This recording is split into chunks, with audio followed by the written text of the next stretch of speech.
Genocidio indígena en América.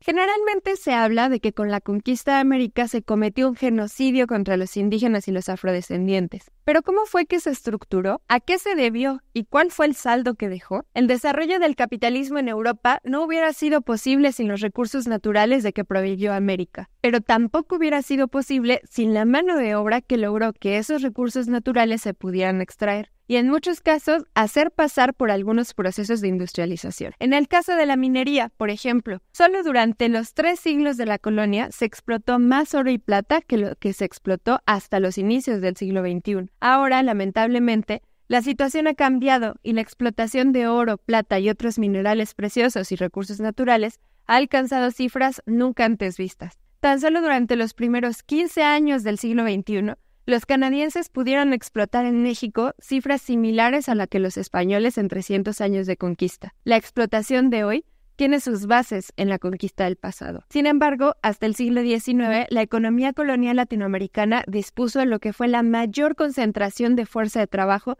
hasta entonces conocida en todo el mundo, y eso dio pie también a la mayor concentración de riqueza que jamás haya dispuesto civilización alguna en la historia mundial. De acuerdo con Eduardo Galeano, los indígenas de América eran al menos 70 millones, quizás más, cuando los conquistadores aparecieron con sus barcos por el horizonte. 150 años después, la población de 70 millones se había reducido a solo 3 millones y medio. La corona era consciente de esta inhumana explotación, y aunque la letra prohibía los malos tratos a la fuerza de trabajo indígena, en los hechos la permitía y hasta la promovía. De acuerdo con Enrique Finot, en 1601, el rey Felipe III dictó reglas que prohibían el trabajo forzoso en las minas de América y al mismo tiempo envió otras instrucciones secretas para continuarlo, en caso de que aquella medida hiciese flaquear la producción. Los indígenas morían en las bocas de las minas sedientas de sangre indígena, que obviamente no contaba con los mínimos recursos de protección para poder asegurar que no se contaminaran, por ejemplo,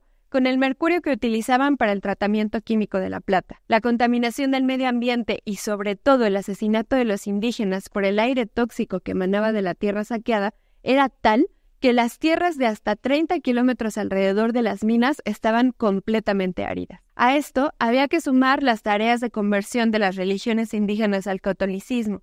La rebeldía religiosa era tratada con tortura en el mejor de los casos y con muerte en muchos otros. Además, las enfermedades traídas por los españoles y portugueses y el propio enfrentamiento armado dejaron deshabitadas grandes regiones de las colonias. Hoy en día, desconocemos casi por completo cómo eran los indígenas de algunas regiones, sobre todo del Caribe. Algunas décadas después del genocidio constante, los españoles y los portugueses que se dividieron la conquista de América trazando una línea imaginaria, trataron de superar el déficit de mano de obra con la importación de la fuerza de trabajo de los africanos.